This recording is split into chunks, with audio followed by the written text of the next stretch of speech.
The courtroom doors opened and three people walked in that nobody in Asheville, North Carolina had expected to see. A young white attorney in a navy suit, a white woman with a press badge, and behind them, moving with the quiet authority of someone who had spent decades commanding rooms without raising his voice, John David Washington. Not an actor playing a role, the actual son of the man sitting in shackles at the defense table. The prosecutor's pen stopped mid-signature. The judge looked up from her notes. And the question that filled the room was not who are they, but how did a maintenance worker from a lumber mill have a son who looked like that, carried himself like that, spoke like that? The answer would unravel everything. This town thought it knew about the man they had decided was guilty before the trial even began. But to understand how we arrived at this moment, to understand why a courtroom in Asheville went silent when John David Washington introduced himself, we need to go back. 22 years back, to a February evening in 2003, and a decision that a man made in a grocery store parking lot that would save two children's lives and eventually, against all odds, save his own. His name was Marcus Hayes. That was the name on his work badge at Riverside Lumber, the name on his lease for the small two-bedroom house on Maple Street, the name the neighbors knew him by. It was not the name his mother had given him. His mother had named him Denzel Washington. And in another life, in the life he had walked away from 2 years earlier, that name had meant something to millions of people. But in Asheville in 2003, standing in the parking lot of a Piggly Wiggly at 5:47 in the evening, he was just Marcus, a man with calloused hands and sawdust in his hair who had stopped to buy rice because rice was on sale, and that was reason enough. He saw them before he reached the entrance. Two children on the metal bench outside the automatic doors, a boy, maybe 8 years old, and a girl who could not have been more than 6, both white, both underdressed for the cold. The boy had his arm around his sister's shoulders, holding her close with a steadiness that looked practiced, like he had done this before, like this was his job now. Marcus slowed. Something about the way that boy held his sister, not panicking, not crying, just holding her like she was the only thing in the world that mattered, made Marcus stop walking altogether. He crouched down in front of them. The boy looked up at him with gray eyes that carried too much weight for a child. "You two waiting on somebody?" The boy's name was Christopher. The girl was Annie. Their mother had died 3 weeks ago, an overdose in a motel room on the east side of town. Their father was not in the picture, had never been in the picture. An aunt had taken temporary custody, but temporary had turned into something else. She had dropped them at this grocery store before dawn that morning and told them to wait. It was now almost 6 in the evening. She had not come back. Marcus called the police. He bought the children hot chocolate from the store and sat with them on that bench in the cold while they waited. When the cruiser finally pulled up, 2 officers stepped out, and their eyes went directly to Marcus, a black man sitting beside 2 small white children in the dark. Their hands moved toward their belts before a single word was spoken. "Sir, what's your relationship to these kids?" Marcus explained. He explained a second time. He explained a third time because the first 2 explanations did not seem to register as plausible. He was a stranger who had stopped. That was all. But the officers looked at him the way people look at a puzzle that does not fit. And Marcus understood, not for the first time in his life, that some people would always see his skin before they heard his words. Before the officers put the children in the back of the cruiser, Annie turned around in her seat and looked at Marcus through the glass. One of the officers asked her if the man had done anything to them. Annie shook her head. In a voice so small it barely carried through the window, she said, "He bought us hot chocolate."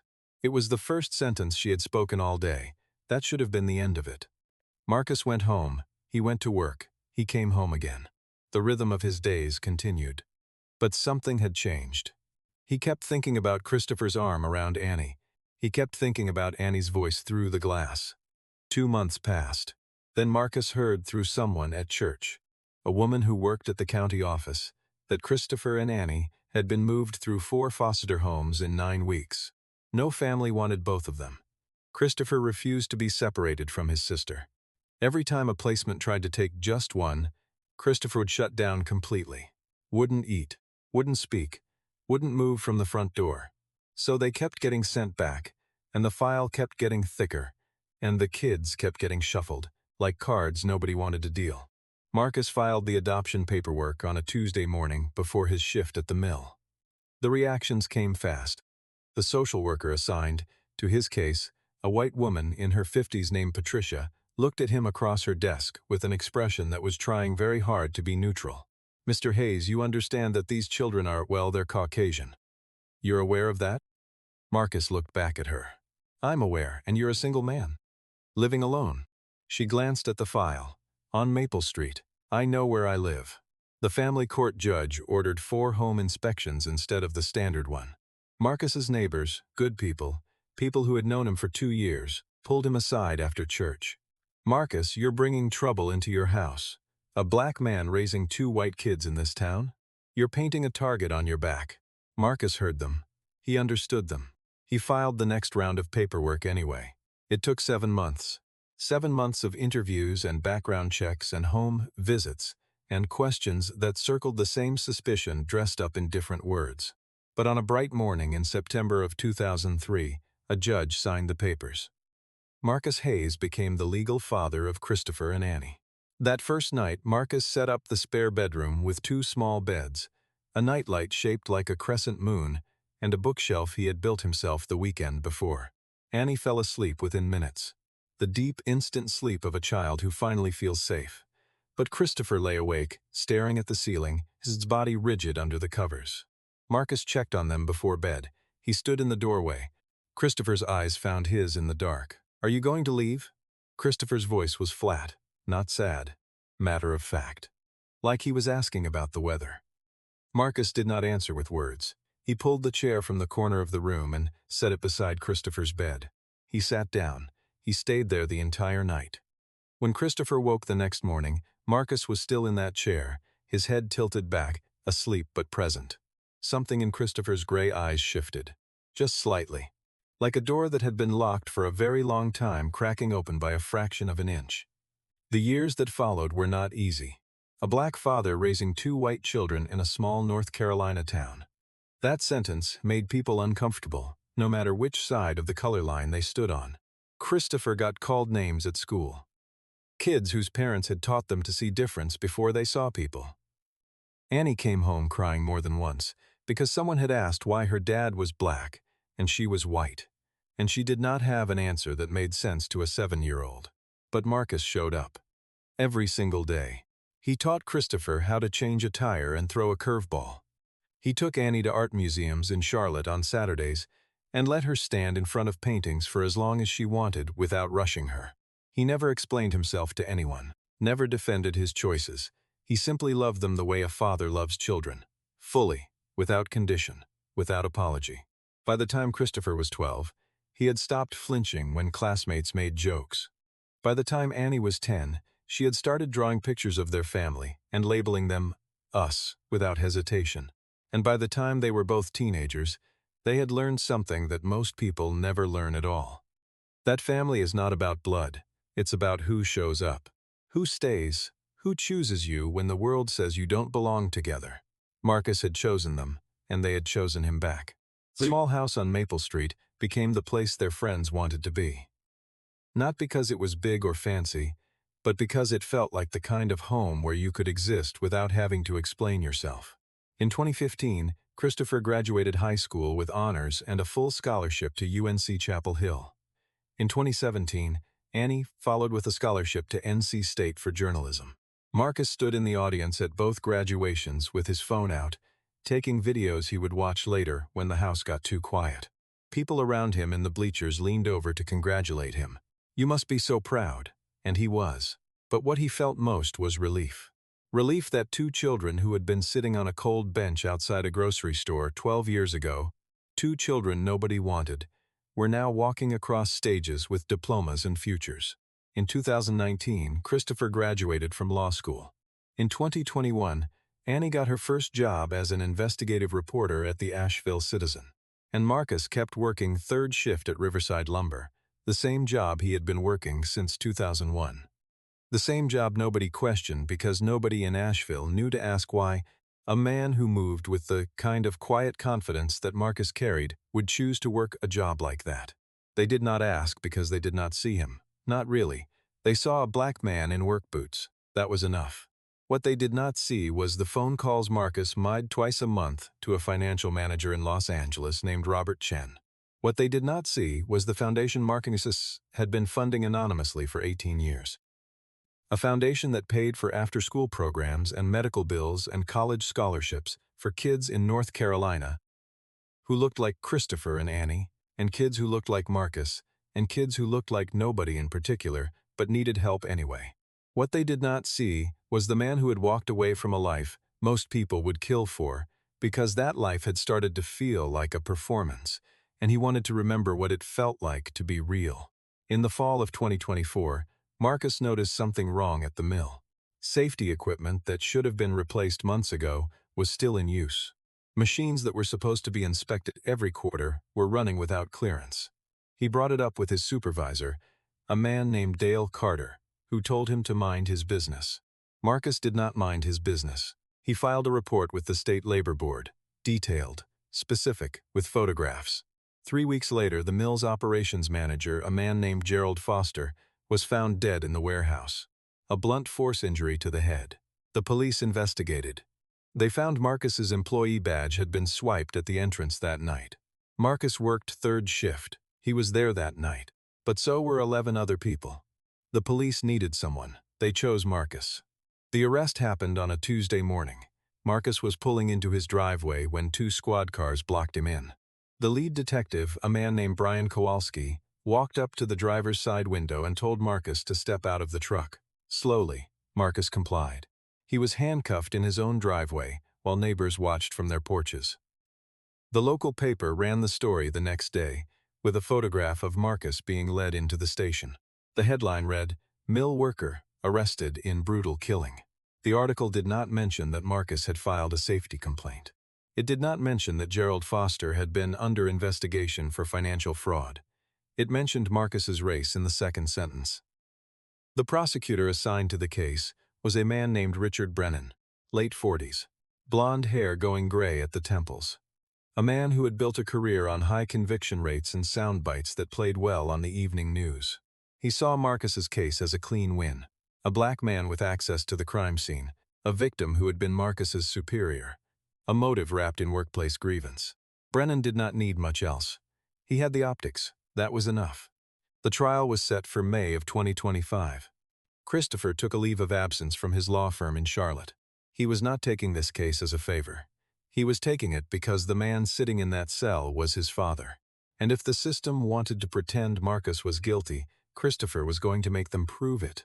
The trial began on a Monday. The courtroom was packed. Marcus sat at the defense table in a shirt Christopher had bought him because his work shirts were too worn for court. He looked small in that chair.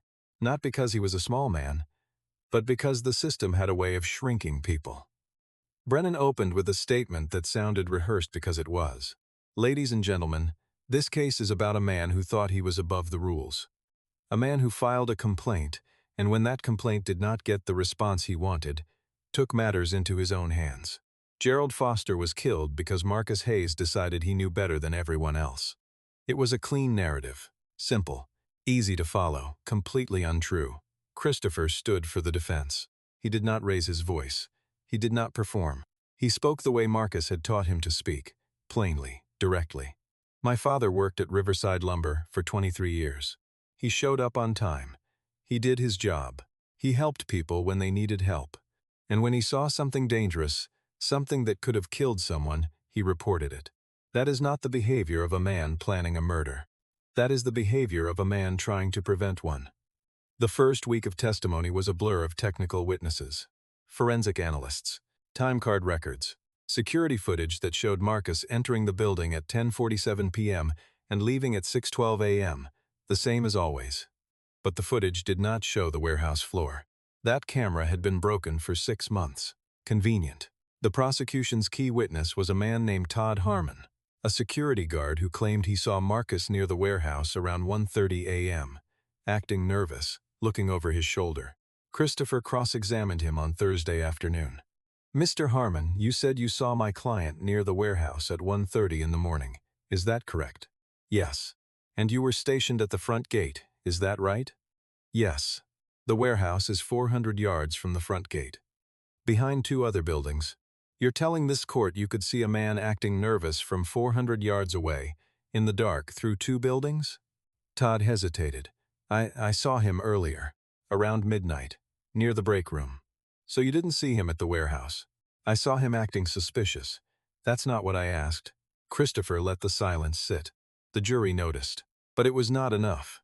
Brennan had the badge swipe, he had the timeline. He had a dead man and a defendant who had filed a complaint 3 weeks before the murder. That was the story. Clean, simple, convincing. Then Annie made a phone call. She had been working her own angle since the arrest, digging through county records, talking to former employees, following threads that most reporters would have dismissed as dead ends. She found a woman named Helen Pritchard. Helen had worked in accounting at Riverside Lumber for 19 years before being laid off in 2023. She had been let go 3 weeks after questioning a series of irregular wire transfers from the mill's maintenance budget. Helen had kept copies, not because she thought she would need them, because she was the kind of person who kept records. The transfers totaled $840,000 over 4 years. Small amounts, spread across dozens of transactions. Easy to miss unless you were looking. The money had been funneled through a shell company owned by Gerald Foster and a silent partner. That silent partner was Dale Carter, Marcus's supervisor, the man who had told Marcus to mind his business. When Annie showed the documents to Christopher, he looked at them for a long time without speaking. Then he made a call. Not to the police, not to the prosecution, to the judge. The motion to admit new evidence was filed on a Friday evening. Judge Patricia Langford reviewed it over the weekend. By Monday morning she had made her decision. The motion is granted. The witness will be heard. Helen Pritchard took the stand on Tuesday. She was not a dramatic witness. She did not cry. She did not perform. She simply told the truth in plain, clear sentences. She described the transfers. She described the pressure she had been under to stay quiet. She described being fired the week after she asked too many questions. And she described seeing Gerald Foster and Dale Carter in the parking lot 2 nights before the murder. Arguing, their voices loud enough to carry across the lot. What were they arguing about? Christopher asked. Money. Mr. Carter wanted his share. Mr. Foster said he'd already taken too much. Brennan objected. The judge overruled. Helen continued. 2 nights later, Mr. Foster was dead, and the man they arrested was the same man who had filed the safety report that would have triggered an audit. The same audit that would have uncovered what Mr. Foster and Mr. Carter had been doing for 4 years. The courtroom was silent. Not the silence of shock. The silence of people realizing they had been looking at the wrong man the entire time. Brennan tried to recover in cross-examination. He suggested Helen was lying out of bitterness. He suggested she was fabricating evidence to get back at the company that fired her. But Helen had the receipts, actual receipts, bank records, wire transfers, emails, things that could not be fabricated. Christopher called one more witness, a man nobody expected. John David Washington. He walked into that courtroom in a tailored suit, moving with the kind of presence that made people sit up straighter without realizing they were doing it. He did not look like a son of a mill worker. He looked like what he was, the son of Denzel Washington. When he stated his name for the record, the courtroom erupted in whispers. The judge banged her gavel twice. Mr. Washington, please state your relationship to the defendant. Marcus Hayes is my father. The whispers got louder. The judge banged again. And how long have you known the defendant? My entire life. 50 years. The courtroom went still. Christopher stood. Your Honor, I'd like to submit evidence that on the night of November 14, 2024, the night Gerald Foster was killed, my father was not just at Riverside Lumber working his shift. He was also 300 miles away in Los Angeles attending the premiere of a film in which his son, Mr. John David Washington, was the lead actor. Brennan shot to his feet. Objection, that's impossible. No, Christopher said. It's not, because Marcus Hayes is not my father's real name. His real name is Denzel Washington, and for the last 22 years, he has been living in Asheville under an assumed name, because after losing his wife in 2001, he wanted to step away from his career and raise 2 children he had just adopted, children nobody else wanted. The judge leaned forward. Counselor, are you telling this court that the defendant is Denzel Washington, the actor? Yes, Your Honor. She looked at Marcus. Marcus looked back at her. After a long moment, she said, "Prove it." Christopher pulled out his phone. He played a video. Red carpet footage from the Los Angeles premiere of The Equalizer 3. Date stamp, November 14, 2024, 8:47 p.m. Pacific Time. The camera panned across the crowd and stopped on a face everyone in that courtroom recognized. Denzel Washington, standing beside his son, smiling for photographs. At the exact time Gerald Foster was being killed in North Carolina. The courtroom erupted. The judge banged her gavel 4 times before order was restored. Brennan stood there, his mouth open, his entire case disintegrating in real time.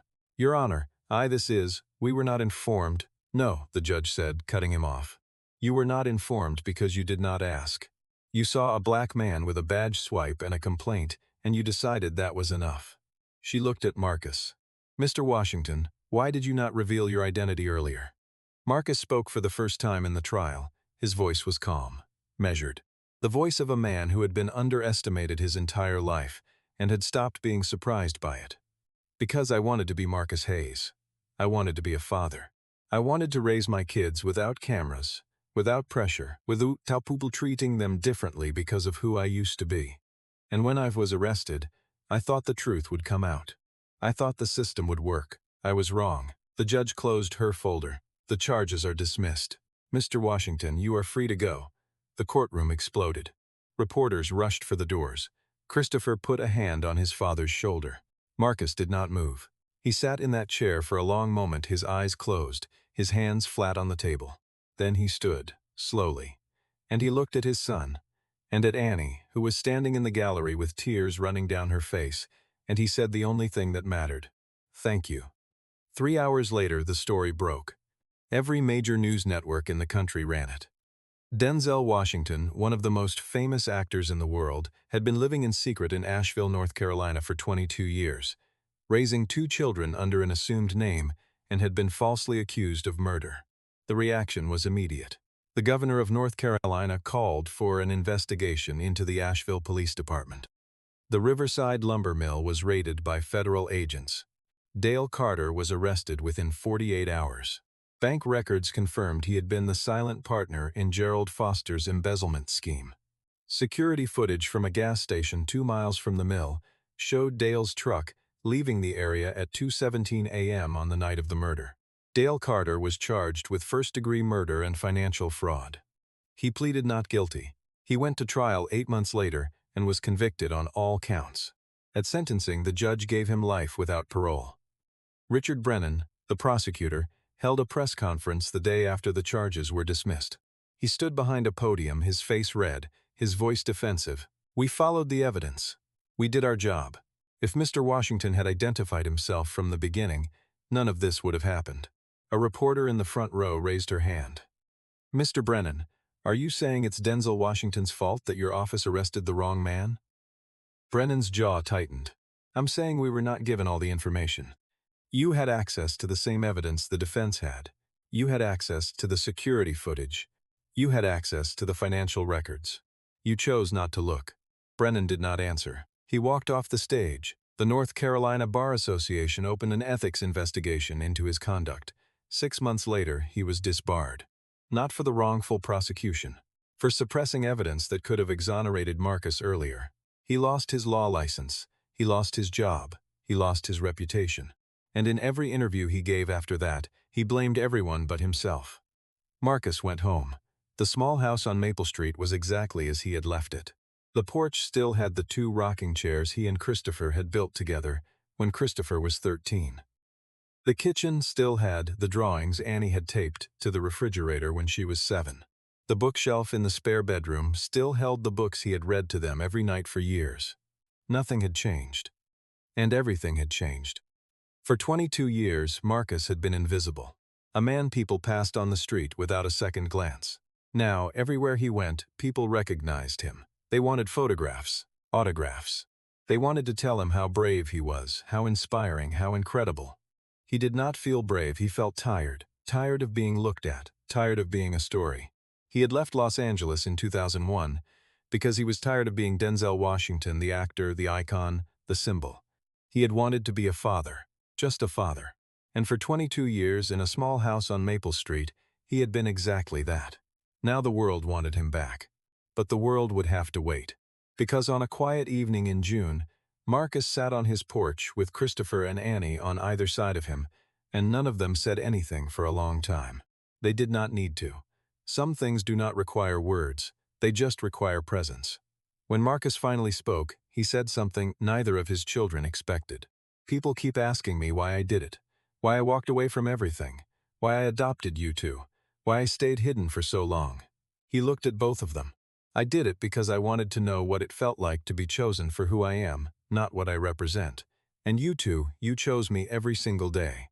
Not because I was famous, not because I had money, you chose me because I showed up. That's the only thing I've ever wanted, to be chosen for showing up. Annie smiled. Her eyes were wet. Dad, you're the only person in our lives who never left. Christopher nodded. The only one who stayed when staying was hard. Marcus wrapped an arm around each of them and pulled them close. 22 years ago, a man had walked away from a life most people dream of because that life had stopped feeling real. He had chosen 2 children, sitting on a cold bench outside a grocery store, because those children needed someone, and he needed to be needed in a way that mattered. He had built a family the world said could not exist. A black father and 2 white children in a small southern town. No cameras, no audience, no applause. Just 3 people learning how to love each other in a house that smelled like pancakes on Saturday mornings and sounded like laughter on Tuesday nights. The world had tried to take that away from him. The world had failed. Because the thing Marcus had built was not fame or fortune or legacy. It was something simpler and stronger. It was a home, and no courtroom, no prosecutor, no amount of prejudice could take that away. The lesson is not complicated. It does not require a Hollywood ending or a dramatic reveal. The lesson is this: the most valuable thing a person can build in their life is not a career, not a reputation, not wealth or status or recognition. The most valuable thing you can build is the knowledge that the people you love feel safe when you are in the room. Everything else is decoration. If this story moved you, if it reminded you that a person's worth is never about their name, their job, or the assumptions others make about them, then you already understand. Dignity is not performed. It is lived. It is lived in the small choices we make when no one is watching, in the children we choose to love, in the families we build that do not look like anyone expected, in the quiet, relentless refusal to let the world tell us who we are allowed to be.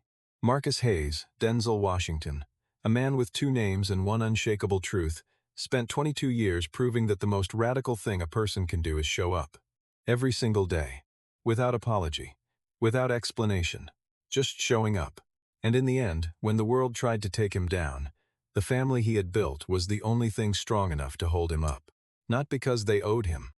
Because he had taught them what love actually looks like. And they had learned the lesson well. If you found something in this story, something that made you think about the people who have shown up for you, or the people you have shown up for, drop a comment. Tell me about it. I read everyone. And if you haven't already, hit that subscribe button. Stories like this matter. And you being here, listening, that is what makes them possible. Thank you for spending this time with Marcus, Christopher, and Annie. I will see you in the next one.